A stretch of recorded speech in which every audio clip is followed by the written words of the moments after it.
Be extremely careful with this machine. Improper operation may result in death. When entering the MRI room, you need to ensure that you have no metal items on you, especially your phone. Bringing it in could cause scratches. If the metal on you is sucked into the machine, it cannot be pulled out at all. It must be shut down, because the magnetic field of the MRI machine is 30,000 to 60,000 times that of the Earth's magnetic field. Inside is a high-speed rotating magnet after a person lies down in it. The principle is to form an image through nuclear magnetic resonance. It can quickly reveal lesions in the body. The more areas it detects, the higher the cost. Not only that, the cost of such a machine is as high as tens of millions of dollars.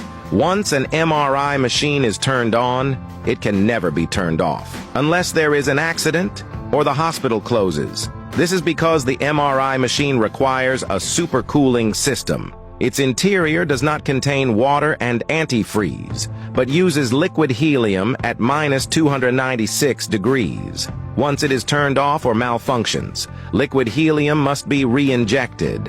One machine requires 200,000 liters. Restarting it once costs about $60,000.